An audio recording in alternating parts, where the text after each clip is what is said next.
السلام علیکم ورحمۃ اللہ وبرکاتہ۔ سید عشرت علی صاحب حیدرآباد پاکستان سے پوچھتے ہیں کہ میں نے بخاری شریف کے اندر یہ پڑھا ہے کہ اذان اور اقامت کے درمیان جو وقت ہے اس میں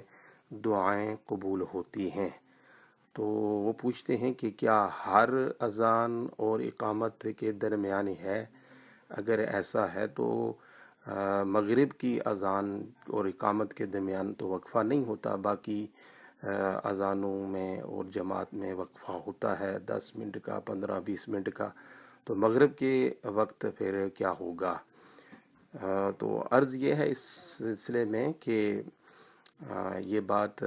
کتابوں میں موجود ہے کہ وہ اوقات جن میں دعائیں قبول ہوتی ہیں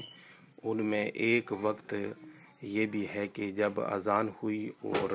ابھی جماعت کے انتظار میں وقت ہے، تو اس وقت میں جو دعا مانگی جائے اللہ تعالیٰ اسے قبول فرماتا ہے۔ تو جس اذان اور اقامت میں وقفہ ہے اور دعا مانگنے کا ٹائم ہے وہاں وہ دعا مانگیں، اور جہاں آپ کو دعا مانگنے کا ٹائم نہیں ملتا، مثلا مغرب میں اگر ادھر اذان اور ادھر فوراً اقامت ہو جاتی ہے اور وقت نہیں ملتا ہے، تو ضروری نہیں ہے کہ آپ نے اسی وقت دعا مانگنی ہی ہے، لیکن اگر وقت آپ کو مل جاتا ہے، کبھی ایسا ہوتا ہے مؤذن کسی حجرے میں اذان دیتا ہے، وہاں سے آتے ہوئے اسے 2-3 منٹ لگ جاتے ہیں،